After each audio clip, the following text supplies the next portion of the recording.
تاجیکان آینه تاریخ ملت تاجیکستان با استقبال 35 سالگی استقلالیت دولتی کارزاری همه روزه با زبان‌های گوناگون دنیا تاجیکستان با تشبس‌های بین‌المللی در سیارات دولت شاهنشاهی تشبسکار و فتح و نصرت فروغ صبح دانایی کتاب مقامات امنیت باید بیش از هر وقت دیگر هوشیار باشند. سیر و سیاحت برای صنعتی و کشاورزی و علم اجتماعی فروغ معرفت محبوب راهنمای ما جامعه تاجیکستان آزاد و صاحب اختیار.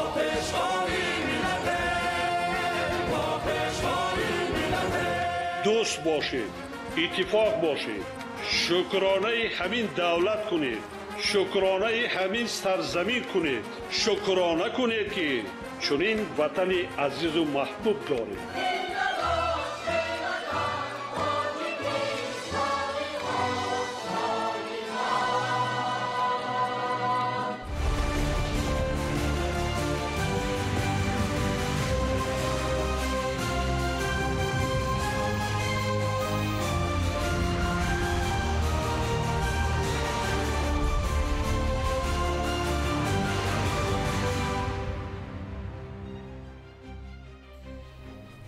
ассалому алайкум бинандаҳои гиромӣ.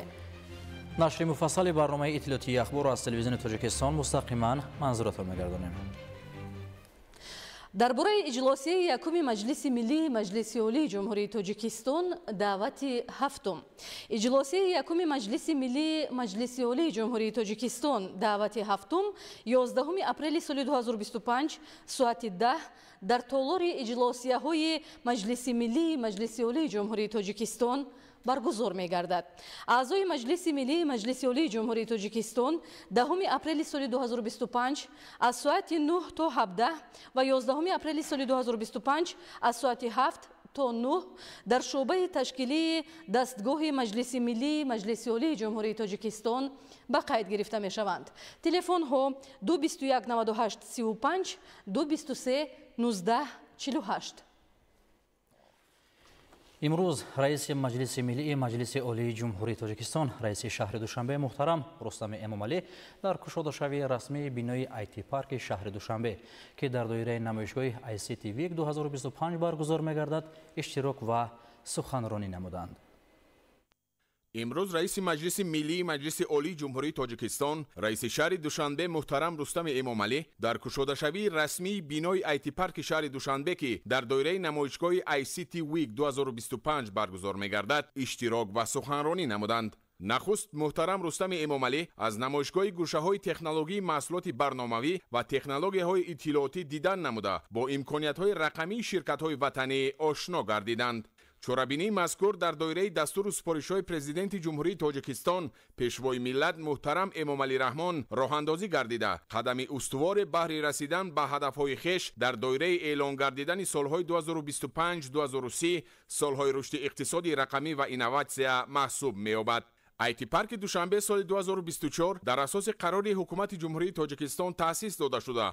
آن با مقصد دستگیری ساحه تکنولوژی‌های اطلاعاتی و اینوواسیونی اینچنین جلب استارتاپ‌ها و شرکت‌های ساحه به رشد اقتصادی رقمی راه‌اندازی گردیده است. در مدت کوتاه بینای آیتی پارک با تمام شرایط ضروری مجهز گردانیده شده برای متخصصان ساحه آیتی محیط مساعد و امکانیت‌های فراوان فراهم می‌آورد. به حالت امروزه 11 شرکت وطنی مقام اعضای دائمی آیتی پارک را صاحب گردیده در حدود آن فعالیت دارند. با مقصد رشد من بعد تا آخر سال باز جلب 100 شرکت دیگر به حیث اعضای دائمی پیش بینی گردیده است. در برآمد خویش محترم رستم امامعلی قید نمودند که در جهان معاصر اقتصادی رقمی و اینوواسیا همچون محرک رشد استوار کشورها به حساب می رود. تاجیکستان نیز همچون عضو اقتصاد جهانی اهمیت این روندها را به حساب گرفته به مرحله نوی رشد رقمی وارد می گردد. مورد به تاکید است که با تشبث و دستگیری های پرزیدنت جمهوری تاجیکستان پیشوای ملت محترم امامعلی رحمان ساحه اقتصادی رقمی به خصوص رشد اینوواسیا در کشور موقع خاصه را کسب نموده است. در برآمد خویش محترم رستم امامعلی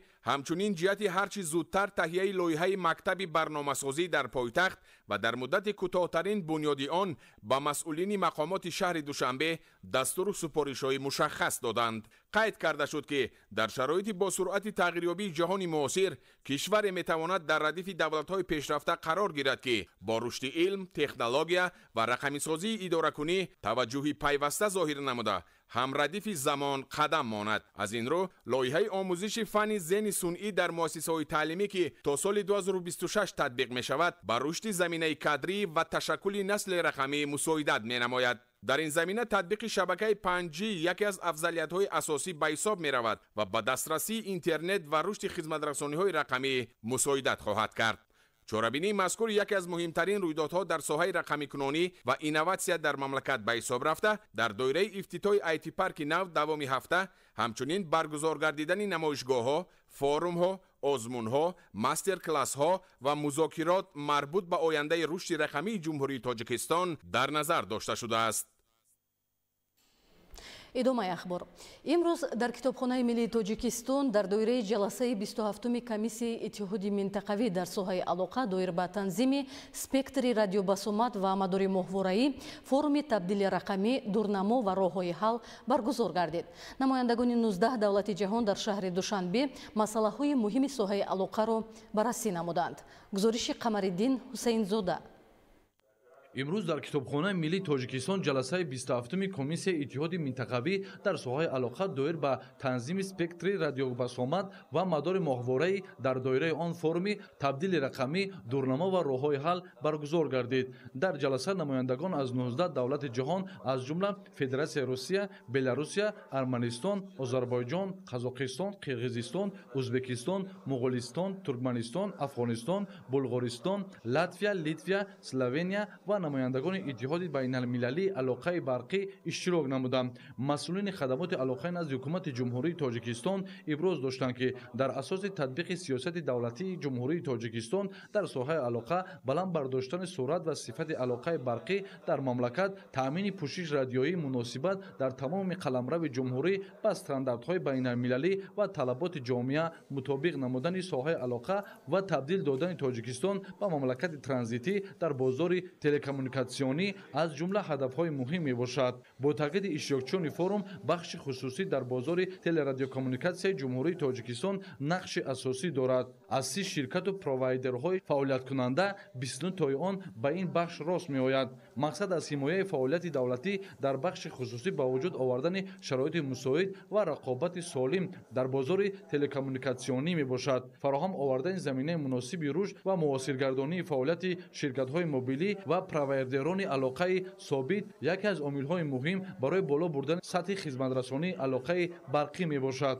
дар ин замина таъкид гардид ки ҷониби тоҷикистон омода аст бо созмонҳои марбута ва мамлакатҳои дуру наздик дар бахши алоқа ҳамкории судмандро тақвият бахшад. Дмитрий Тур, Министерство цифрового развития, связи и массовых коммуникаций Российской Федерации. Большое спасибо администрации связи Таджикистана за приглашение и за организацию прекрасного этого форума и, соответственно, региональной комиссии регионального сотрудничества в области связи. Это прекрасная площадка для того, чтобы обменяться опытом взаимодействия по проектам развития цифровой трансформации и связи. Есть возможность пообщаться как с коллегами из других стран, так и провести встречи двусторонние. барои қонеъ намудани эҳтиёҷи бозор дар самти алоқаи мобилӣ давлатҳоро зарур аст ки барои таъмини интернети мобилӣ ва технологияи рақамӣ корҳои муҳимро анҷом диҳанд. гуфтан ба маврид аст ки тоҷикистон тасмим гирифтааст ки ояндаи наздик сокинонро бо интернети насли нави 5G таъмин намояд. суръати насли нави 5G нисбат ба интернете ки имрӯз истифода мешавад хеле баланд аст. он имкон медиҳад ки дар ноҳияҳои кӯҳӣ ва минтақаҳои дурдасттарини мамлакат низ мардум бо интернети босифат таъмин гардад. иштирокчиёни форум доир ба густариши ҳамкории мутақобилаи судманд байни операторони алоқаи барқии мамлакат, фароҳам овардани дастрасии ҳамсон ба алоқаи барқӣ дар давлатҳо, навсозии инфрасохтори соҳа, бунёди майдонҳои нави истгоҳҳои базавии алоқаи мобилӣ бо стандартҳои 4G ва 5G, муносибат намудани арзиши хизматрасониҳо, пайваст шудани шабакаҳои телекоммуникатсионии мамлакат ба таври мустақим ба системаи байналмилалии шабакаҳои кабелии зериуқёнусии интернет, татбиқи лоиҳаҳои муштарак, таъсиси марказҳо ва манзараҳои коркарди маълумоти калонҳаҷм, густариши истифодаи шабакаҳо ва технологияҳои алоқаи ҳамвораӣ ибрози назар намуданд. اشتراکچیان ابراز داشتند که برگزاری چنین جلسه‌ها با تقویت همکاری متقابله سودمند در بخش‌های گوناگون ساحه علاقه زمینه می‌گذارد. یادآور می‌شویم که جلسه 27 کمیسیه اتحادی منطقوی در ساحه علاقه دایر به تنظیم سپکتری رادیوبسامت و مدار ماهواره با ابتکار خدمات علاقه نزد حکومت جمهوری تاجیکستان در همکاری با سازمان بین‌المللی علاقه و اتحاد منطقوی در ساحه علاقه تا 11 اپریل سال روان در شهر دوشنبه ادامه می‌یابد.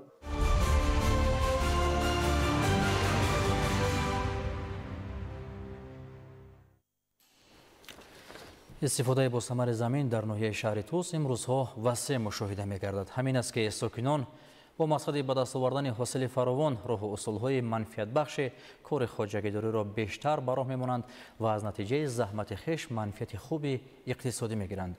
معلومات بیشتر در گزارش سمندرشوی و اسکندر سعید. عامل بلند برداشتن سطح روزگارشان را ساکنان ناحیه شهر توس از استفاده مقصدناک زمین و رویانیدن حاصل فراوان محصولات می‌دانند و هر قطعه زمینی در اختیار داشته را عاقلانه و ثمرناک به کار می‌برند. در ناحیه شهر توس 4953 گکتار زمین‌های نزدیک میشه که از اون 3955 آبی هستند. همان نشونموی سبزیجات و کارتوشکا پیاز هستند. چیزی که در همین زندگی استفاده می‌برند شنوندگی هستند در زمین‌ها. زمین‌هایی که نزدیکشون بعضی باغ دارن در تگ باغ کردگی هستند. محصولات کشاورزی را هستند. گرمخانه هستند. گرمخانه‌ای که دویم عمل کننده‌شون هستند 34 عدد هستند استفاده برده استفاده. در قطعه‌های نزد حولگی ساکنان جماعت دهات تاجداران ناحیه نشان‌نمای زراعت و سبزیجات کشت شده بشارت از آن می‌دهد که هر یک فرد بهر بهبود بخشیدن روزگار خویش زمینی در اختیار داشته را خوب به کار می‌برند. خیلی که پیشوای معظم ملت پرزیدنت مملکت ما محترم جناب عالی همه سال تاکید می‌کنند که از یک زمین دو سه حاصل به دست بیاریم. امروز در زمین‌های نزد حولگی ما نیز نه تنها پیاز بلکه تمام زراعت‌هایی که امروز به مردم نیاز به همین دارد خیلی که همه ساله قید کرده می شود در پیام پیشوای معظم ملت که تامین امنیت اوضاع قبولی امروز مردم ما در زمین‌های نزد حولگی هم تمام زراعت‌ها رو کشت نموده حاصل دلخواه به دست آورده زندگیشان رو از روی همین محصولات کشاورزی پیش میبرند.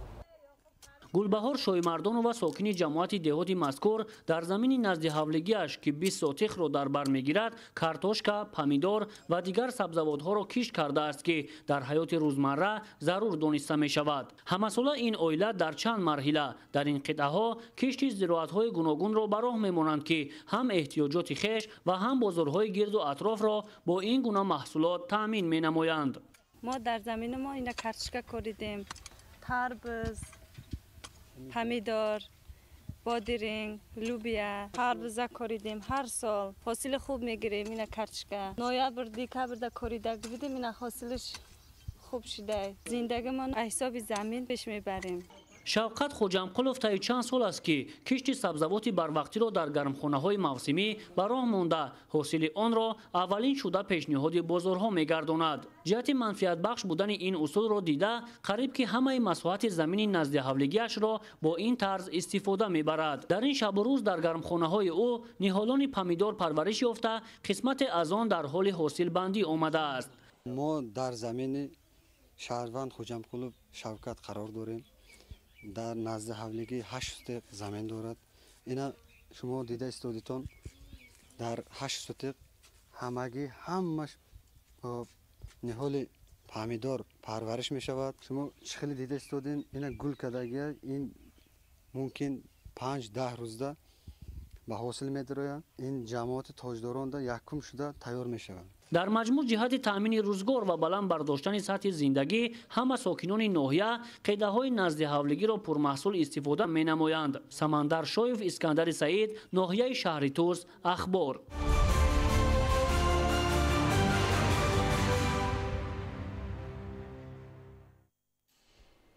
تجربه کشاورزان ناحیه رودکی اوید به مدنیت استفاده بری زمین بهتر گردیده با جاری نمودن تجربه معاصر انتخاب تخمی‌های به اقلیم پرورش مطابق غذادهی و رعایت دیگر چرابینی‌های اگراتکنیکی حاصلناکی بیشتر کرده می شود.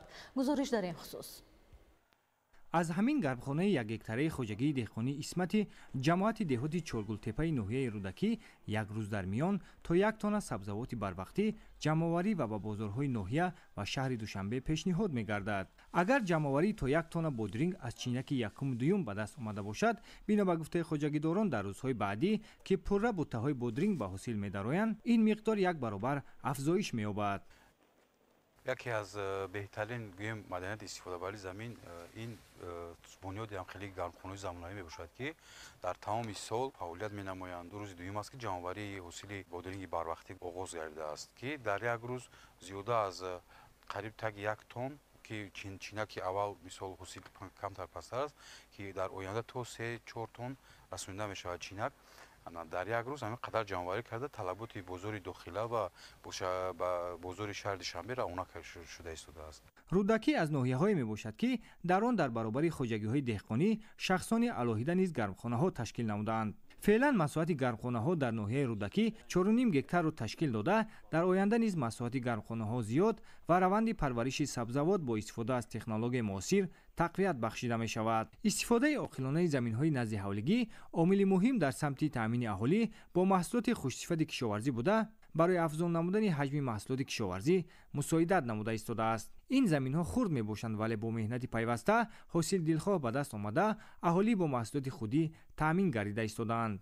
بهاریده کوچت میکنیم، کوچت بلگری، بقلاجان، پامیدو و بعد از این سر میشود کابوتیو، گشنیچ و اوکراب و چیسناک همین چیزا. زمستونیش ده با هم خیلی بالاش محکم پرنینگ میکنیم با ریدیسکه. تجربه کشاورزان ناحیه رودکی عاید به مدنیت استفاده بری زمین بخصوص زمین‌های آبی و للمی بهتر گردیده، همساله حاصلنوکی بیشتر کرده می شود. نمناکی روزهای مساعد آفتابی، انتخاب تخمی و تکنیک طبق تعیینات پیش بینی گردیده و سری وقت کشت نمودن زراعت دورنمای کشتی تیرماهی را در ناحیه رودکی به 112% برابر نموده است. دورنما و سطح اجرای کشتی تیرماهی زراعت کشاورزی در خوجگی‌های دهقانی و جمع‌آوری ناحیه رودکی نقشه 4231 گکتار کشت گردیده است، 4739 گکتار، سطح اجرا 112%. حالا نشونمای زراعت کشتی تیرماهی خوب ارزیابی می‌گردد. استفاده مقصدناک هر روز آفتابی زمینه‌گذاری با حاصل فراوان آینده است. از این رو کشاورزان ناحیه رودکی از تمام امکانات‌ها استفاده برده، کشت و کاری بهاری را در مهلت معین گردیده و با صفت بلند انجام می‌دهند. دورنما و سطح اجرای کشتی بهاری زراعت کشاورزی در خوجگی‌های دهقانی و جمع‌آوری ناحیه رودکی به حالت 3 اپریل سال 2025 نقشه 11187 گکتار کشت گردیده است، 6587.6 گکتار، سطح اجرا 58.9%. در ناحیه رودکی زیاده از 409 گکتار گویم طبق معلومات فوری کارتوشکا کشت کرده شده است. در برابر این گویم مثال سبزوات بروقتی پیاز 60 گکتار کشیده است. سبزی و کرم و پامیدور و بودرینگ در زمینه کشود آغاز گردیدن با مردم رفته است. در برابر این علاقه 4 گکتار پخته کشت کرده شد که از همین 1 گکتارش زیر پلونکا میشود که بار اول در ناحیه رودکی بقا گرفته شد. ساکنان ناحیه رودکی هر قطعه زمین کارم بخصوص زمین نزد حولگی را به منفعت استفاده برده 2-3 حاصل میگیرند. در نوبت اول طلبات عائله خود را با محصولات کشاورزی قانع و با این وسیله در تطبیق یکی از هدفهای استراتژی دولت تامین امنیت عضوقواری سهم میگذارند.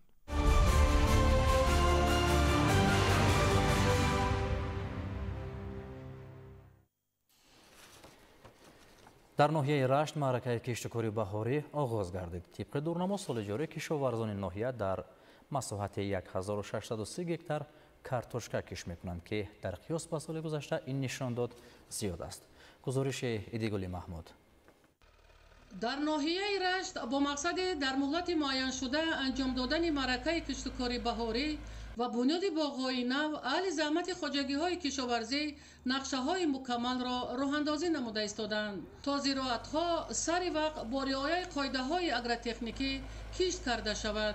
در این ردیف کارتوشکاکاری یکی از ساحه‌های اساسی و پیشبرنده اقتصادیات ناحیه رشت به شمار رفته.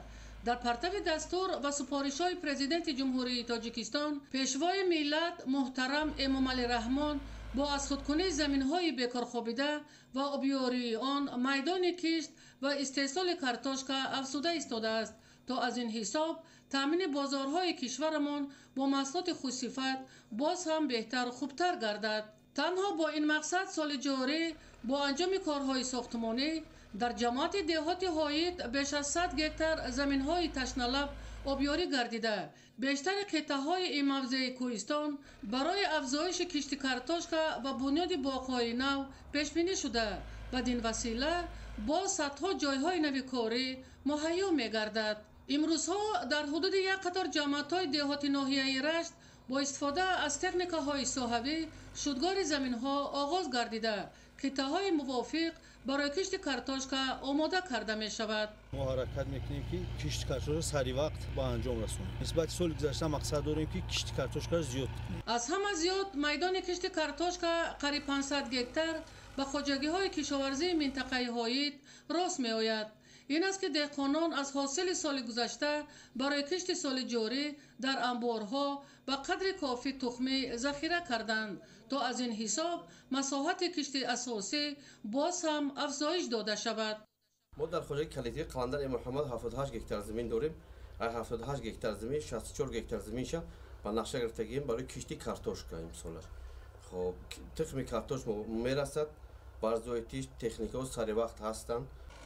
در ناحیه رشت با مقصد سرعت بخشیدن معرکه کشتکاری بهاری و سری وقت انجام دادن کشت کارتوشکا، غله، بنیاد باغ‌های نو، تعمیر و برقرارسازی شبکه‌های آبیاری، تکنیک‌های کشاورزی، ستاد دائم و عمل کننده فعالیت داشته. با نظرداشت تغییر آبی اقلیم و دیگر عامل‌های موجوده نقشه‌های مشخص راه‌اندازی شده است تا اهل زحمت خواجگی‌های کشاورزی در همکاری با اهالی از امکانات‌های موجوده عاقلانه و ثمرناک استفاده برده با افزایش محصولات خوش‌صفت محلی نایل گردیده. بدین وسیله در تامین امنیت آذوقه‌واری سهم ارزنده خود را گذارند.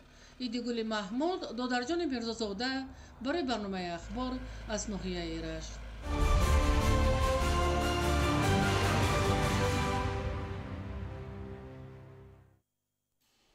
кишоварзони ноҳияи ховалинг ба маъракаи кишти картошка оғоз бахшиданд. имсол дар ноҳия тибқи нақша дар майдони 605 гектар кишти ин навъи зироат ба роҳ монда мешавад.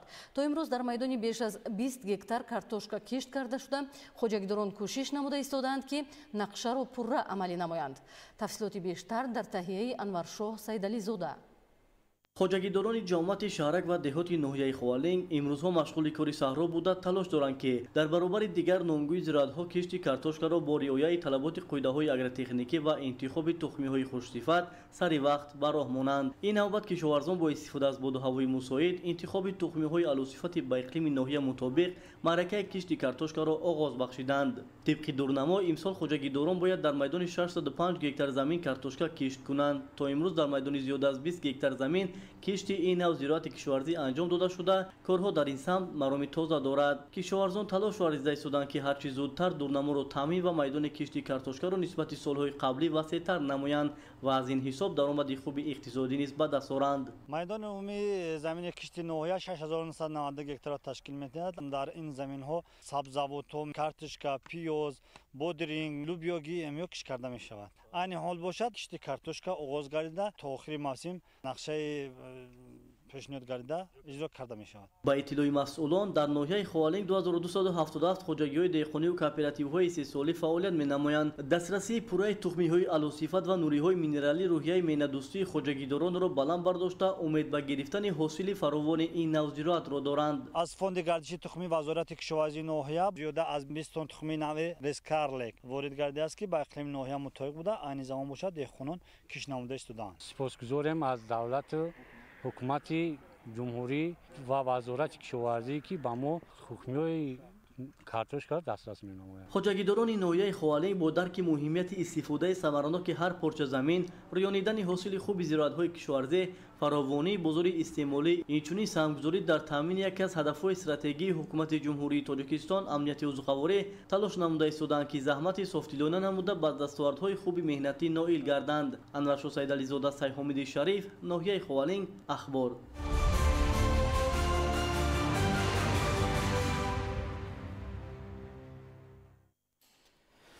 در این شب و روز شفاعت کوچه خیابان‌های شهر خوجند را بیشتر از 1 میلیون گل‌های رنگ و رنگ زیب و زینت می‌بخشند. در قطعه‌های علایده و باغ‌های فرهنگی و فراغتی گل‌های موسمی با اینوبت گرفتن کمپوزیسیا و دیزاین جالب شنیده شده است. تفصیلات در گزارش عبدالوهاب عبدالستار. در زمانی صاحب استقلالی با اقدام و تشبس‌های سازنده سرور دولت محترم امامعلی رحمان شهر خوجند آباد و زیبا شده به یکی از مکان‌های دوست داشته سیاحان داخلی و خارجی تبدیل یافت. برای سیاحان دیدن مکان‌های تاریخی و فرهنگی و شناسایی با رسم و آیین‌های مردمی مقصدی اساسی به حساب می‌رود. ولی در این شب و روز هر نفری که به شهر تشریف می‌آورد با تماشای کوچه و خیابان‌های گلپوش مفتون خوجند می‌شود. انتخاب کمپوزیسیا و دیزاین جالب در وقت گلشینانی گلگشت‌های شهر خوجند به مثل قالینی پر از نقش و نگار است که با دید خاص و مهارت بلند زیبایی پرستی تشکیل شده است. ما بسیار خرسند هستیم که در کشور زیبای تاجیکستان قرار داریم. همه جا گلزار است و این زیبایی به انسان تأثیرات نیک و روحی تازه می‌بخشد. می‌بینیم که مردم شاد و خرسند در باغ و گلگشت‌ها سیر و گشت دارند و ما هم آزادانه تماشا و استراحت نمودیم. در کوچه و خیابان‌ها و باغ‌های فرهنگی و فراغتی بیشتر از 10 نمود گل‌های موسمی شناخته شده، عین زمان پرورش، آبیاری و نگاه‌بینی آن طبق طلبات جریان دارد. کوچه و خیابان و باغ‌های فرهنگی و فراغتی شهر را در مجموع بیشتر از 1 میلیون گل‌های رنگارنگ زیب و زینت می‌بخشد. از شماره عمومی نزدیک 200,000 را گلی لاله تشکیل می‌دهد.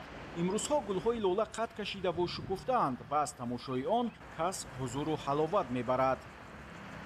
12 نمود گل‌های آرایشی به مانند پیتونیا، سالویا، تاگیت شناخته شده حسن شهر را زیبا گرداندیم.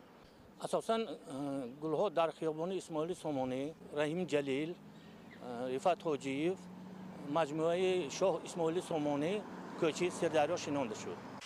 در شهر خوجند تا به حال معرکه گلشینانی ادامه دارد. در نظر است که تا آخر ماه اپریل باز 400,000 گل‌های رنگارنگ شناخته شود. عبدالوهاب عبدالستار، الیاس باباجان، شهر خوجند، اخبار.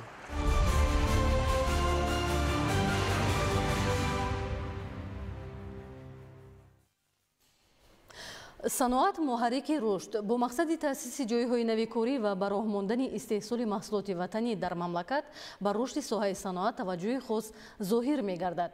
در ناحیه یوان ولایت ختلون جهت رشد این ساحه تدبیرهای عملی اندیشیده شده. با تأسیس کارگاه و کارخانه‌های نوی صنعتی اقتدار استحصالی رو به افزایش است. ادامه مطلب در گزارش خبرنگاران ما. در زمینه اقدام‌های سازنده حکومت جمهوری تاجیکستان و دستگیری‌های پیوسته اساسگزار صلح و وحدت ملی پیشوای ملت محترم امامعلی رحمان در سمت صنعت کنونی با سرعت مملکت یک قطار تدبیرهای سودمند اندیشیده شده است و امروز در ناحیه یوان ولایت ختلان نیز در این سمت توجه خاصه روانه گردیده با به استفاده دادن کارخانه‌های نوی صنعتی و فراهم ساختن جایهای نوی کاری تلاش نموده ایستادند.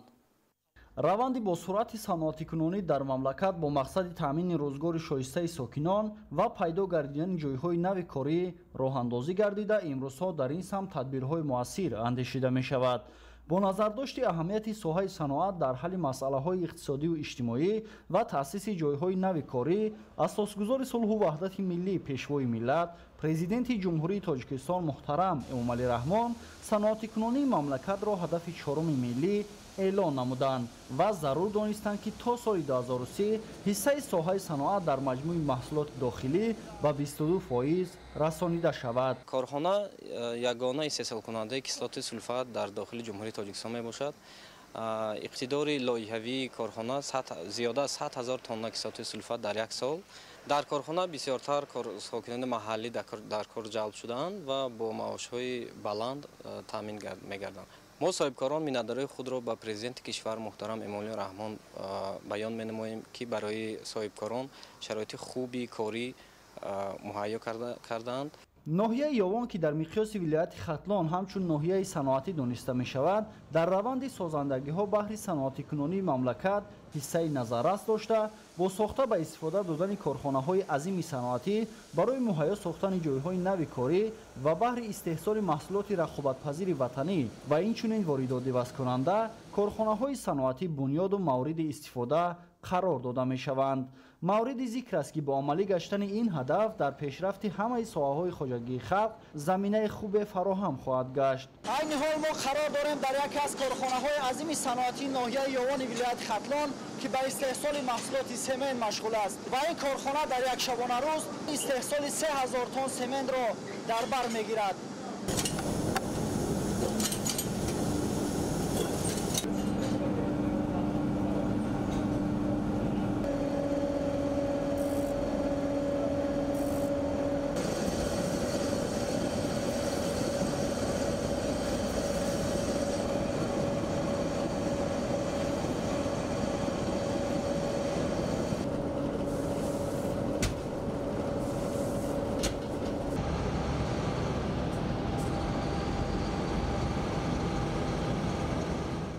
яке аз корхонаҳое ки дар ноҳия фаъолияти густурда дорад, ин корхонаи истеҳсолии ҷамъияти дорои масъулияташ маҳдуди хоаксин ғайрсемент мебошад, ки дар масоҳати 12 гектар доман паҳн намудааст.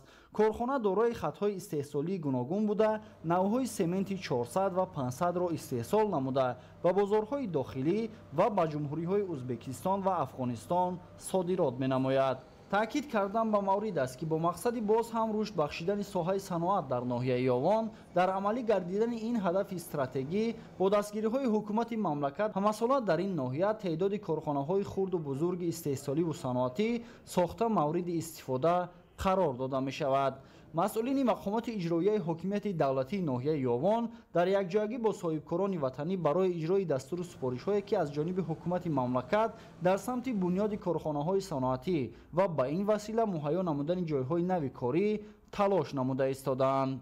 маҳмараҷаб абдуллозода, давлати файзулло, ноҳияи ёвон, ахбор.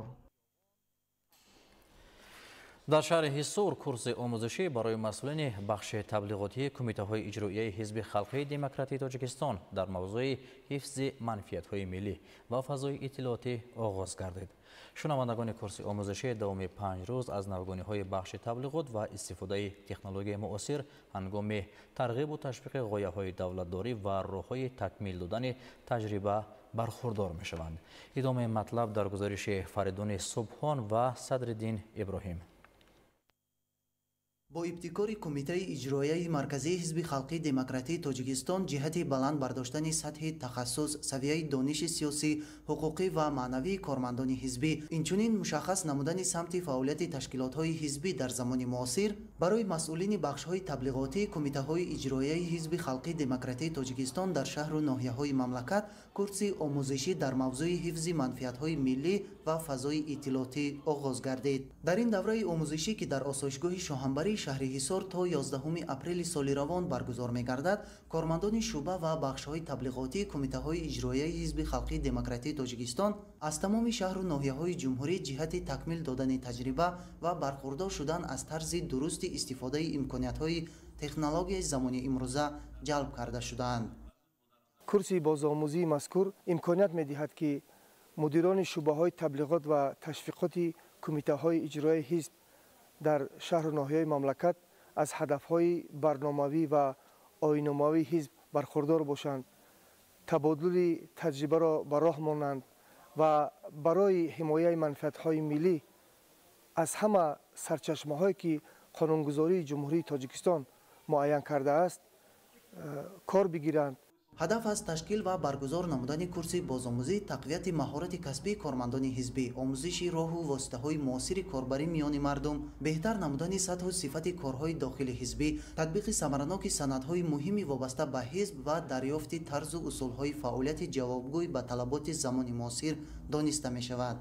зимни шиносӣ бо барномаи курси омӯзишӣ маълум гардид ки тӯли чанд рӯз ва мо устодони бузург доир ба манфиатҳои миллӣ ва ҳифзи фазои иттилоотӣ дарс мегӯянд ва ҳамчунин дар ҷараёни курс мо метавонем ки аз мавзеъҳои таърихӣ фарҳангӣ ва сайёҳии шаҳри ҳисор низ дида намоем. Барои таблиғи онҳо низ саҳм мегузорем. зимни баромади хеш нотиқон иброз доштанд ки ҳизби халқии демократии тоҷикистонро бо сарварии пешвои миллат муҳтарам эмомалӣ раҳмон кулли сокинони кишвар ҳамчун ҳизби мардумӣ эътироф намуда ҳамагон дар асоси иродаю боварии самимӣ атрофи он муттаҳид мешаванд. дар робита ба ин ҷиҳати тарғибу ташвиқи ғояҳои давлатдорӣ, пешрафту шукуфоии рӯзафзуни мамлакат ва ҳимояи манфиатҳои миллию фазои иттилоотӣ, шуъба ва бахшҳои таблиғотии ҳизби халқии демократии тоҷикистон вазифа доранд дурустиву дақиқияти хабарҳои муҳими ҷомеаро таҳлилу баррасӣ намуда мунтазам, саривақт ва бо фарогирии бештар онҳоро паҳн кунанд.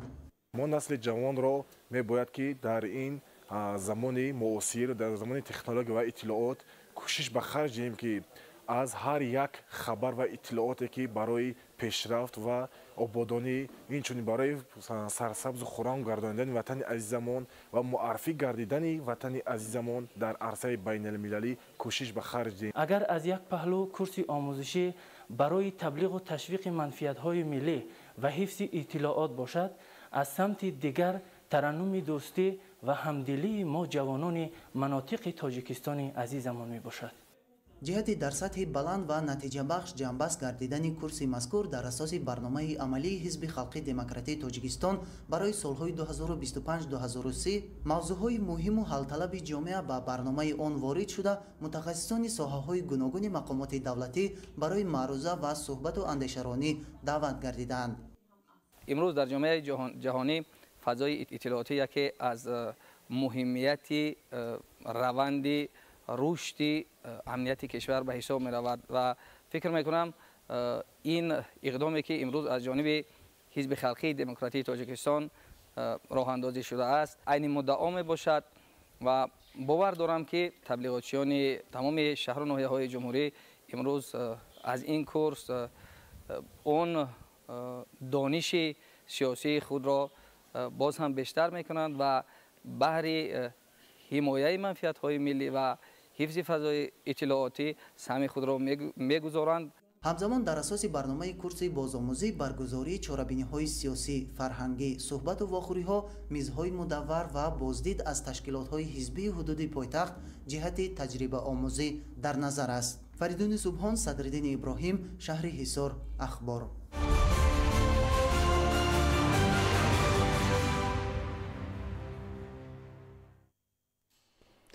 тантанаҳои наврӯзи байналмилалӣ ҳамону дар тамоми гӯшаву канори мамлакат идома дорад. ин ҷашни ниёгун ки мардумро ба иттиҳоду сарҷамъӣ талқин мекунад, сол то сол ба худ шаҳомати хоса касб намуда василаи хуби муаррифии расму оин ва анъаноти неки тоҷикон гардидааст. ҳамкорони мо аз тантанаҳои ҷашни байналмилалии наврӯз дар шаҳру ноҳияҳои мамлакат гузориш медиҳанд.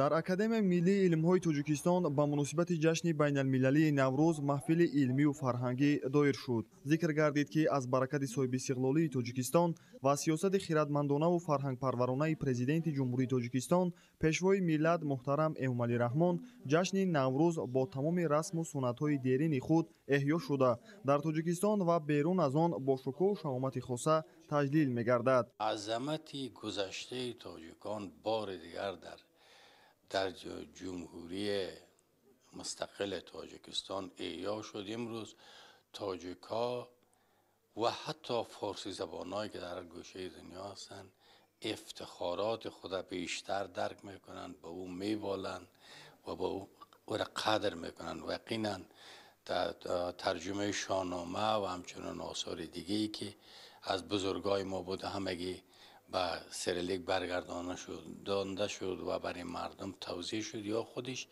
гоми бузурги дар ҷиҳати худшиносии миллист ва миллатҳо бо огоҳӣ ва шинохтани худ аст ки побарҷо мемонад ва рушду шугуфоӣ меёфтад. бо фаро расидани Наврӯз табиат зинда гардида, гармӣ бар сардӣ, рӯшноӣ ба торикӣ, ҳаракат ба оромӣ пирӯз мегардад. طبق анъанаҳои неки наврӯзӣ бо фарорасии фасли баҳор дар ҳар хонадони мардуми Тоҷикистон айёми кишту кор ва дигар корҳои ободонӣ, шинонидани ниҳолу гулбутаҳо, тоза кардани наҳру ҷӯйҳо, покиза кардану ба тартиб овардани манзили зист, оростани кӯчаву хиёбонҳо, сарсабзгардонӣ ва намуди идона бахшидан ба шаҳру деҳот оғоз мегардад. наврӯз амо қисме ки шумо медонед дар балх бостон бо ҷамшид ва бо тахтнишинии ҷамшид оғоз шуд ва имрӯз дар тоҷикистон аму шукӯҳи ҷамшидиро инсон метавона бибинад. ҷашне бо аму азамати порин ва бо аму виҷагиҳое ки дар ниёкони моро таҷлил мекарданд имрӯз дар тоҷикистон дида мешавад. 20,000 инсон дар баргузории ҷашн ширкат мекунад ва раиси ҷумҳур ва пешвои тоҷикистон ба унвони раҳбару пешвои тоҷикон дар баргузории ҷашн сами калон ва бузург ва ҳама ҷониба дорад ки ира бо шукӯҳ тантанаи хос таҷлил мекунад. мо дар ҳақиқат ҷашни ниёкон ва ҷашни порину гузаштаи мора ки дар батни таърих ё дар синаи таърих нёфта буд имрӯз зинда дар тоҷикистон мебинем. мо умедвор ҳастем ки ин ҷашн наврӯз ба унвони намоди ҳамбастагӣ ва пайванди миллатҳо ҳамгироyии мантақавӣ равад эҷод бикунад. қисме ки имсол дар ҷашни тоҷикистон дидем чанд раиси ҷумҳур ширкат дошт.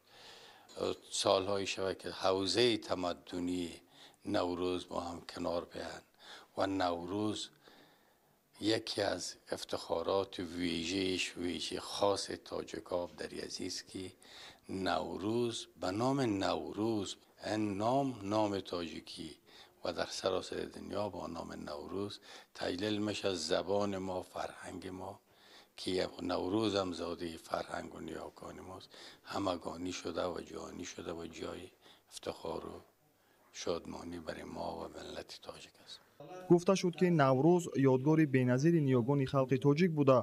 دلیل بزرگ هستی باستانی این ملت کهن‌بنیاد و اثبات روشن جهانبینی علمی نیاگان ما میباشد. نوروز نه تنها جشن و شادمانی بلکه معرفیگر تاریخ و فرهنگ بزرگ ما در سطح جهانی است. چون عنعنه جشن و اجرای سنت‌های نوروزی در کشورهای قلمرو نوروز 40 روز ادامه پیدا می‌کرده است. نوروز روحی زنده و سنت زنده را در خود تجسم نموده میان جشن و آیین و مراسم دیگر ملی باستانی‌ترین و کهن‌ترین و گسترده‌تر است. نوروز بزرگترین جشن فرهنگی جهانی است که جغرافیای وسیع را فرا گرفته نه تنها به یک قوم و ملت و نژاد متعلق است بلکه به کل مردم انسان دوست و خیراتپرست سیاره ارتباط می‌گیرد. برای دوستی ابدی شعاری که پرزیدنت جمهوری تاجیکستان پیشوای ملت محترم امام علی رحمان در خوجند اعلان کردند و برای منطقه خیلی اهمیت بزرگ دارد. نمونه عبرت نه تنها برای این سه دولت است بلکه برای تمام این کشورهای منطقه و جهان است که باید در همین عرفه نوروز و روزهای نوروزی بهاری همه باید فکر دوستی را کنند، فکر همکاری را کنند. از این جهت ایدئال نوروز که از گذشته ها با ما باقی مانده است به همین دعوت میکند. در ادامه عالمان و محققان و شاعران و ادیبان دایر به تاریخ و فرهنگ و آیین‌های سنتی مردم تاجیک و جشن اجدادی نیاگان نوروز معروضه و شعرخوانی نمودند. کارمندان کارخانه واحد دولتی آب و کاریز شهر دوشنبه نوروز نیکپای‌را با چنین شکل و شیوه استقبال کردند. جامعه مهنتی کارخانه دسترخوان ادانه را که از 7 سین و 7 شین عبارت بود به نمایش گذاشتند. همزمان دیگر عنعنه‌های نوروزی از جمله زردوزی، چکندوزی، مهره‌بافی، قرائت شعر و سرودها در وصف سومالک و بهار و نوروز از جانب شرکت کنندگان نشان داده شده. نمایش لباس‌های ملی و هنرهای دستی پیشنهادی حاضرین گردانیده شد. ناطقان عید نوروز را از جمله آیین‌های مقدس و باستانی نیاگانمان ارزیابی کرده از جمله ذکر نمودند که فرارسی فصل زیبای بهار از ابتدای سال نو اجدادی مژده میرساند. نوروز رمز آفرینش حیات، احیای طبیعت و آغاز زندگی بوده. همچون پیروزی نور بر ظلمات، خیر بر شر و تنتنه نیکی بر بدی تجلیل می‌گردد. ذکر شد که جشن نوروز بین‌المللی یکی از مراسم‌های پسندیده عالمیان میباشد که با صفت‌های بشردوستانه‌اش از جانب جامعه جهانی همچون دستاورد کم نظیر فرهنگ عمومی انسانی پذیرفته شده است و مقام بین‌المللی کسب کردن آن نتیجه تلاش فرمایش‌های پرزیدنت جمهوری تاجیکستان پیشوای ملت محترم امامعلی رحمان است. تمام آیین‌های نوروزی سرچشمه بزرگ اخلاقی و تربیوی، همدیگر فهمی و زیبایی و بنیادکاری و سازندگی میباشد. نوروز در برابر شکوفایی طبیعت شادی و سرور و مهربانی آورده انسان را به آینده نیک، روزگاری آباد و پاکیزگی هدایت میکند. مسابقه های گوناگون ورزشی به مانند گشتنگیری و وزنبرداری و بندکشی از قسمت های دیگر چرابینی با شکوه ایدانه به افتخار جشن نوروز بین‌المللی در این نهاد بود. قدردانی جامعه مهنتی کارخانه با تحفه های نوروزی جزء دیگر تنتنه های این جشن در این ساختار به حساب می رفت. برنامه مرتب کنسرتی با اشتراک هنرمندان شناخته کشور بزمگاه نوروزی در این ساختار دولتی را تا دیر باز گرم نگاه داشت. имрӯзҳо тантанаҳои ҷашни наврӯзи байналмилалӣ дар гӯшаву канори мамлакати азизамон идома дошта баҳри сазовор аз ин ҷашни аҷдодӣ истиқбол намудан чорабиниҳо доир карда мешавад. дар идомаи тантанаҳои наврӯзи оламафрӯз дар ҷамоати деҳоти бӯстонқалъаи ноҳияи кушониён ду муассисаи таълимӣ барои хонандагони синфҳои ибтидоӣ сохта дар вазъияти тантанавӣ мавриди баҳрабардорӣ қарор дода шуд. зимни ба истифода додани филиалҳои муассисаи таълимии рақами 38 ки дар деҳаи боғдара ва кӯҳсор сохта шуданд, намояндаи ҳукумати ҷумҳурии Тоҷикистон, масъулини мақомоти иҷроияи ҳокимияти давлатии ноҳия аз рафти ба фаъолият оғоз намудани синфхонаҳои иловагӣ дидан намуданд. дар идомаи тантанаҳои ҷашнӣ базми наврӯзӣ дар ҷамоати мазкур бо иштироки масъулин ва сокинони маҳаллӣ баргузор гардид. дар майдони ҷашнгоҳ сокинон бо оростани хони наврӯзӣ ва ба намоиш гузоштани дастовардҳои даврони соҳибистиқлолӣ ҷашни аҷдодии наврӯзро бо шукӯҳу ҷилои хоса истиқбол намуданд. хони хӯроку хӯришҳои гуногуни наврӯзӣ ороста карда анвои ҳафсину ҳафшинро пешкаши иштирокдорон намуданд. наврӯз бо обу хок, марзу бум ва рӯҳи тамаддунсози ниёгони мо пайванди азалӣ дошта расму оинҳои он рамзҳое доранд ки аз замонҳои бостон то имрӯз рӯзгори мардуми фарҳангиву ободгар ва инсондӯсти тамаддунофари моро ҳамроҳӣ мекунад. дар қисмати дигари чорабинӣ ба як зумра фаъолон аз ҷониби масъулин барои саҳми арзанда гузоштан дар рушду пешрафти маҳалли зисти худ бо сипосномаҳо ва тӯҳфаҳои идона қадрдонӣ карда шуданд. дар фарҷом ба хотири болидарӯҳии сокинон рақсу таронаҳои дилошуби наврӯзӣ пешкаш гардид ки ҳамагон дар ҳар гӯшаи идгоҳ шодию нишод ва хушҳолӣ мекарданд. наврӯз яке аз ҷашнҳои қадиму дӯстдоштании миллати тоҷик ба ҳисоб меравад ки сокинони мамлакат ҳамасола онро бо омодагӣ ва дастовардҳои неку назараси меҳнатӣ истиқбол мегиранд. ин ҷашни бошукӯҳи миллиро сокинони маҳаллаи Умари Хаёми шаҳри Бохтар дар сатҳи баланд истиқбол намуданд. дар ин рӯз тамоми иштирокчиён бо бабар намудани сару либоси идонаи миллӣ ба базмгоҳи наврӯзӣ шукӯҳи тоза бахшиданд. нахуст меҳмонон аз намоиши дастоварду ҳунарҳои мардумӣ ки хоси ин иди аҷдодӣ мебошад дидан намуда баҳри баргузории чунин иди бошукӯҳ изҳори миннатдорӣ намуданд. ин ҷашни умумимиллӣ барои халқи мо мероси таърихӣ ба шумор меравад, зеро он аз гузаштагони дурамон ба мо ёдгор мондааст. боиси ифтихор аст ки дар поку беӯлоиш ва бегазам ба насли имрӯз расонидани ин суннати бисёр гиромии таърихӣ саҳми фарзандони фарзонаи миллати тоҷик беназир мебошад. дар фарҷоми чорабинӣ аз ҷониби аҳли фарҳанг барномаи фарҳангии идона бо суруду таронаҳои дилошуб пешкаши аҳли ҳозирин гардонида шуд. ҳар касе айёми наврӯз ба хӯрамию нишод бипайвандад то ба наврӯзи дигар сарсабзу хушҳол бирасад. кормандони агентии таъминоти амволи махсуси назди ҳукумати ҷумҳурии Тоҷикистон наврӯзи ҷаҳонишударо дар домони сабзи диёр бо риояи ҳама оини неку суннатҳои деринаи ин ҷашни миллӣ ки даврони соҳибистиқлолӣ дубора эҳё гардид бо шукӯҳу ҷалол таҷлил намуданд. ای بهاری عالم افروز السلام آمدی بر عید نوروز السلام. чорабинии идонаро кормандони ин ниҳод бо тозакорию созандагӣ, далерию ҷавонмардӣ ва накӯкорию саховатмандӣ дар ин баробар оростани хони бо баракати наврӯзию хушҳолии беандоза ва бо суруду таронаю чангу чағона истиқбол гирифтанд. наврӯз дар он ҷост ки ёрон ҳама ҷамъанд, гулҳо ҳама ҷамъанду ҳазорон ҳама ҷамъанд. نوروز در آنجاست که از کینه سر نیست. مردم به سر خوان فراوان همه جمعند.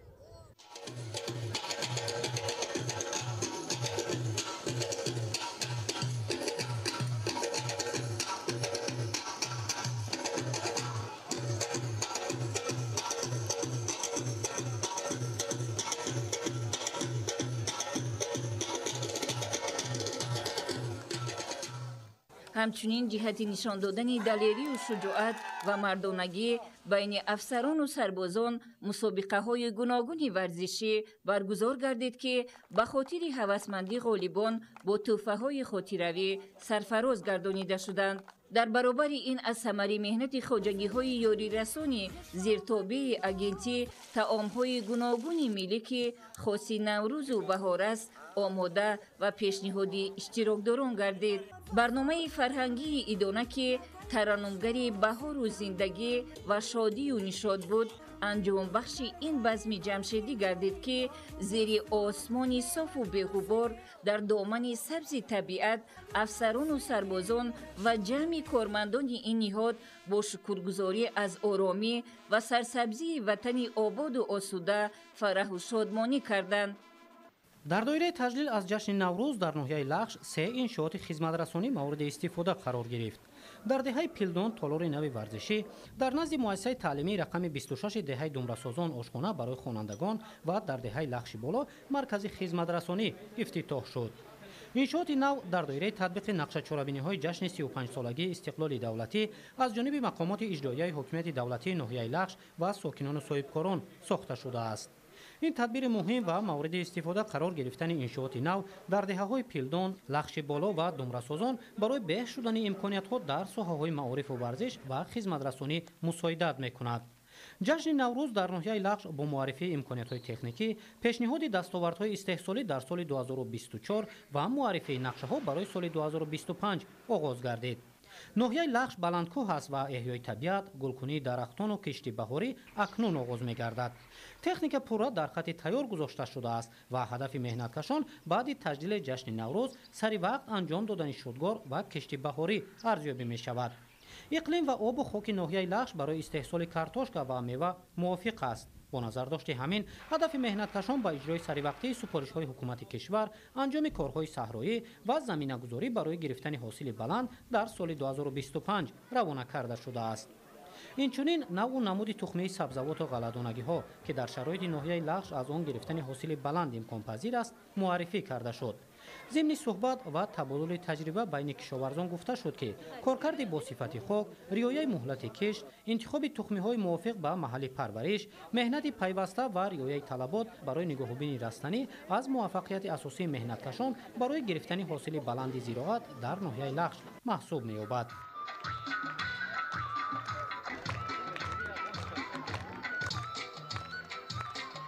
همزمان در این روز طعام‌های ملی، انواع گوناگون محصولات نانی و سوزنی معرفی کرده شد. نمایش امکانیت‌ها بازگوی آن است که هنرمندان ناحیه لخش در احیا و ترغیب عنعنه‌های نیاگان تجربه نمونوی و آموزنده دارند. نماینده حکومت جمهوری تاجیکستان و رهبریت مقامات اجرایی حکومت دولتی ناحیه لخش احیا، معرفی و مقام جهانی گرفتن نوروز را با سیاست سازنده رهبری دولت مربوط دانسته، اجرای آیین‌های آن را برای رشد معنویات، افزایش استحصال محصولات کشاورزی و تحکیم دوستی و خودشناسی مهم ارزیابی کردند. نوروز بازگوی آن است که ملت کهن بنیادی تاجیک از گذشته در استفاده زمین و استحصال نعمت‌های مادی تجربه آموزنده و نمونوی داشتند. این آیین اجدادی همچون جشن احیای طبیعت و خوشنودی فرح دلها را افزون می‌گرداند. رشد بخش‌های گوناگون، بهشوی زندگی مردم، از خودکنی امکانیت‌های نوی طبیعی برای استحصال محصولات کشاورزی و بلند گشتن ثمرانوکی زمین با پایداری استقلال دولتی و سیاست باقرار حکومت کشور مربوط دانسته شد.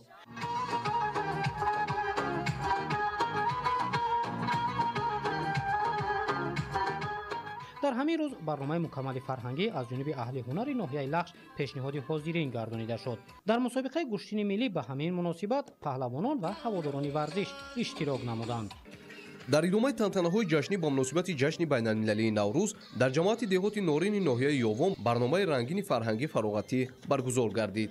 чун кишту кори баҳорӣ яке аз рамзҳои асосии наврӯз аст, дар ҷамоати мазкур низ ибтидо ба кишти пунбадона оғоз бахшида онро ба таври муосир ба роҳ монданд. дар иҷрои ин амал кишоварзон аз тавсияи мутахассисони соҳа истифода намуда қоидаҳои муҳими агротехникиро саривақт ва босифат анҷом бахшиданд. дар ҷамоати деҳоти норини ноҳияи ёвон сокинон заминҳои дар ихтиёрдоштаро оқилонаву самаранок истифода намуда бо меҳнати софдилона аз он ҳосили фаровон ба даст меоранд. дар гармхонаҳо сабзавоти барвақтӣ парвариш намуданд ки имрӯз аз он ҳосили хуб рӯёнда ҳам буҷаи оилавиашонро ғанӣ мегардонанд ва ҳам маҳсулоти тару тозаро дар бозорҳои истеъмолӣ ба фурӯш мебароранд. сипас меҳмонон аз намоиши дастранҷи деҳқонон, ҳунарҳои мардумӣ ва намунаи дастархонорои тоҷикона ки аз ҷониби кишоварзону ҳунармандон ва занону бонувони ҷамоат омода гардида буд дидан карда ба маҳсули эҷодии занони ҳунарманд пешниҳоди тарзи дастархонороӣ ва ҳунарҳои миллӣ баҳои баланд доданд. дар идомаи чорабинӣ ба як қатор фаъолони ҷамоат ки дар рушди маҳал ва раванди корҳои созандагӣ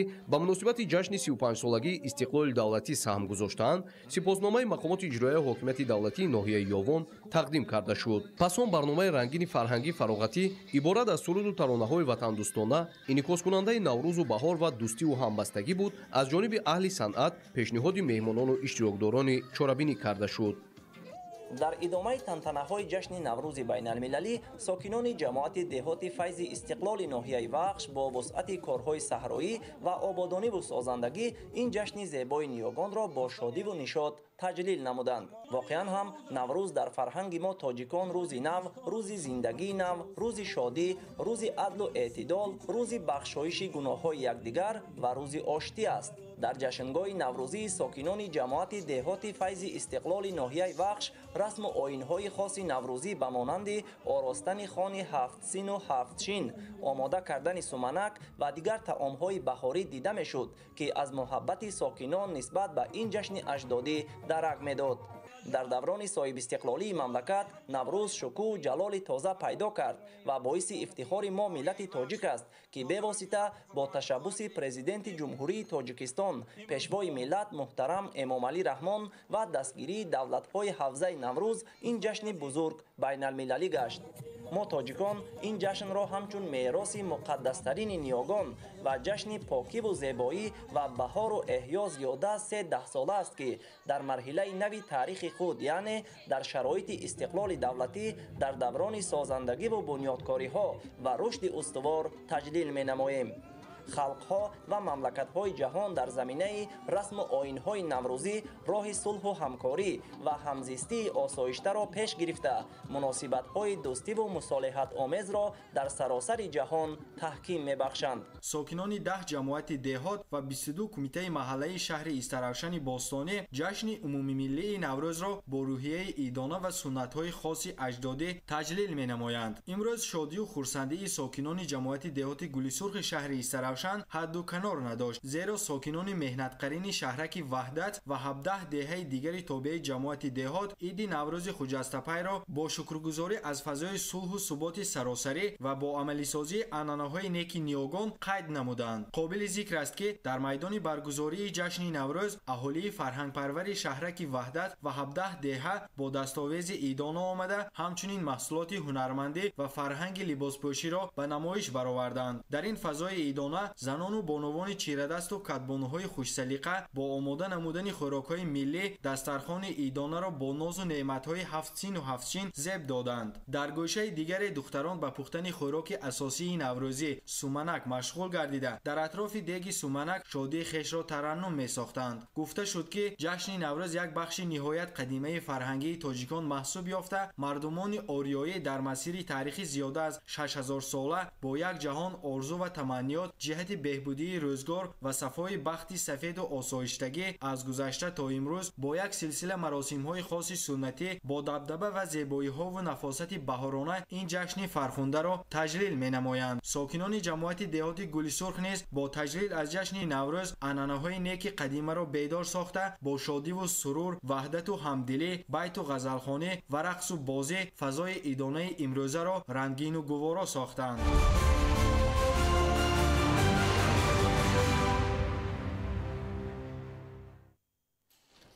дар донишгоҳи давлатии техникии авиатсияи граждани Москва фестивали байналмилалии донишҷӯён баргузор шуд, ки дар он донишҷӯёни тоҷик низ иштирок намуданд. گزارشی همکارانمان. در فستیوال بین‌المللی دانشجویان تاجیک شرکت ورزیده فرهنگ و صنعت والای خلق تاجیک را معرفی کردند. فستیوال با تحکیم روابط دوستانه بین سازمان‌های جوانان دولت‌های مختلف روانه گردیده است. حالا در دانشگاه دولتی تکنیکی آویاسیای گراژدانی مسکو 25 دانشجو از تاجیکستان تحصیل می‌کند و ختم کنندگان دانشگاه در ساحه آویاسیای گراژدانی جمهوری تاجیکستان فعالیت دارند. استقلال دولتی و تطبیق سیاست برابر و موفق حکومت جمهوری تاجیکستان زمینه مساعد برای تحصیل و کسب آموزی جوانان لیاقتمند در دانشگاه و دانشکده‌های کشورهای پیشرفته جهان فراهم آورد. دانشجویان تاجیک با افتخار بلند از دولت صاحب استقلال و آباد تاجیکستان علم و کسب می‌آموزند و در این برابر با دانش، رفتار و اخلاق نمونوی، فرهنگ و تمدن، رسم و آیین ملت آزاده خود را معرفی می‌سازند. نقش جوانان تاجیک در سیاست، رشد ساحه‌های اجتماعی، اقتصاد و فرهنگی بر احساس می‌گردد. جوانان امروز صاحب دانش و ملکه بلند، کسب و کار گوناگون بوده در پیشرفت علم و تکنیک، اختراع‌کاری و نوآوری سهم ارزنده می‌گذارند. برگزاری چنین چاره‌بینی‌ها می‌تواند در تحکیم دوستی و همکاری‌های منفعت بخش بین دانشجویان تاجیک و دانشجویان دولت‌های دیگر مساعدت نماید. ظفر قیمزاده، خورشید سید احمد، فدراسیای روسیه برای برنامه اطلاعاتی اخبار.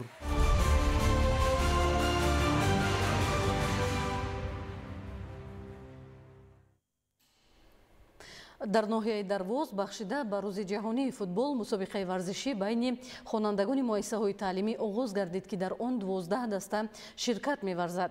مسابقه مذکور در همکاری با فدراسیای فوتبال تاجیکستان راه اندازی گردیده است. جزئیات بیشتر در گزارش خوشنظر زیا. ورزش تحکیم سلامتی و انکشاف قابلیت جسمانی و معنوی انسان میباشد.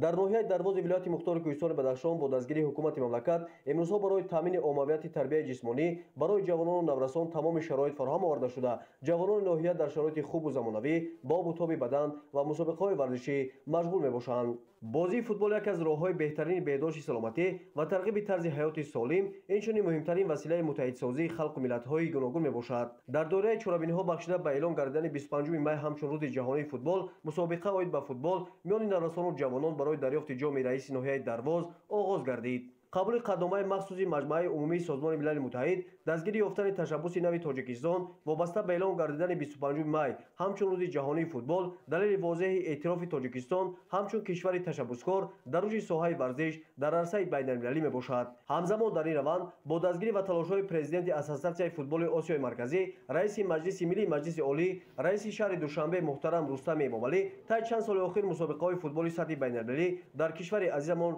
گذشته ایستاده است که این هم از نشانه صاحب استقلالی کشور عزیزمان تاجیکستان شهادت می‌دهد. بازی فوتبال در ناحیه دروازه تا روز 25 می میان دسته‌های ادامه یافته در روز جهانی فوتبال انجام یافته. غالبان با جام رئیس ناحیه و تحفه‌ها سرفراز گردانده می‌شوند.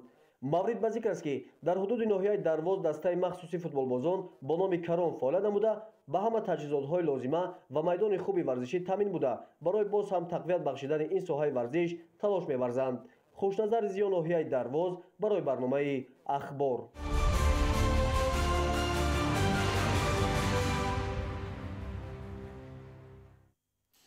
دسته منتخب فوتبال نورسان تا 17 ساله تاجیکستان در نخستین بازی در قسم نهایی جام آسیا 2025 در گروه د تیم عمان را با حساب 2-1 مغلوب کرد.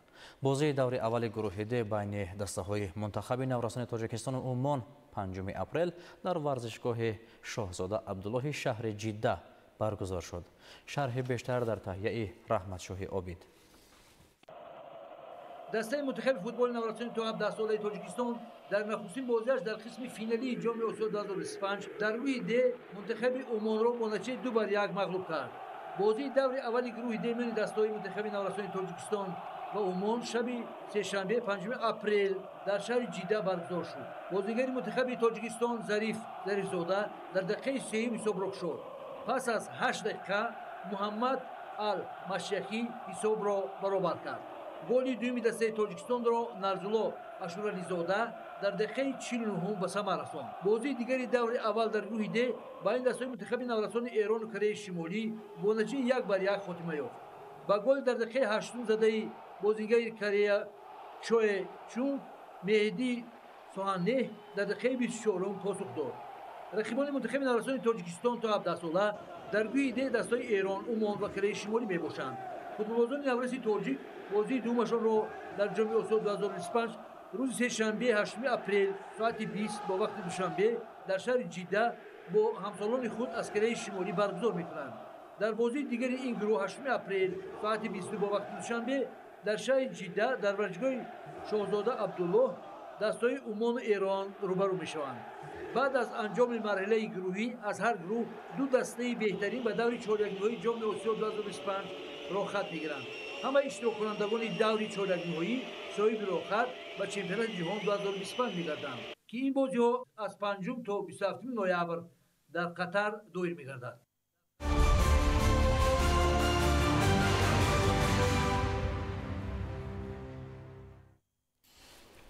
бинандаҳои азиз, ин буд нашри муфассали барномаи иттилоотии ахбор. саломату хонобод бимонед.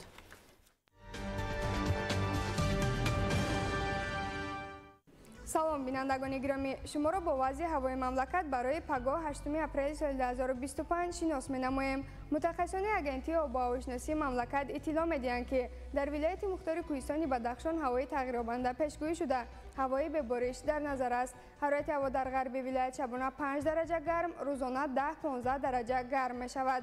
дар шарқи вилоят шабона 7-12 дараҷа хунук, рӯзона аз 2 дараҷа хунук то 3 дараҷа гарм мешавад. дар вилояти Хатлон ҳавои тағйирёбанда пешгӯӣ шуда дар ноҳияҳои алоҳида борони кӯтоҳмуддат дар назар аст. ҳарорати ҳаво дар водиҳо шабона 12-17 дараҷа гарм, рӯзона 27-32 дараҷа гарм мешавад. дар ноҳияҳои Доманакӯҳӣ бошад шабона 7-12 дараҷа гарм, рӯзона 17-22 дараҷа гарм мешавад. дар вилояти Суғд ҳавои тағйирёбанда пешгӯӣ шуда ҳавои бебориш дар назар аст. ҳарорати ҳаво дар водиҳо шабона 9-14 дараҷа гарм, рӯзона 22-27 дараҷа гарм. дар ноҳияҳои кӯҳӣ шабона 5 дараҷа гарм, рӯзона 11-16 дараҷа гарм мешавад. дар ноҳияҳои тобаи ҷумҳурӣ ҳавои тағйирёбанда пешгӯӣ шуда дар баъзе ноҳияҳои Водибуда борони кӯтоҳмуддат дар назар аст. ҳарорати ҳаво дар водиҳо шабона 11-16 дараҷа гарм, рӯзона 23-28 дараҷа гарм. дар ноҳияҳои кӯҳӣ шабона 5-10 дараҷа гарм, рӯзона 17-22 дараҷа гарм мешавад. дар шаҳри Душанбе ҳаво тағйирёбандаи бебориш пешгӯӣ мешавад. ҳарорати ҳаво шабона 12-14 дараҷа гарм, рӯзона 25-27 дараҷа гарм мешавад. бинандагони гиромӣ, дар ҳама гуна вазъи ҳаво ба шумо таъби хушу болидаро таманно дорем. хайр, саломат бошед.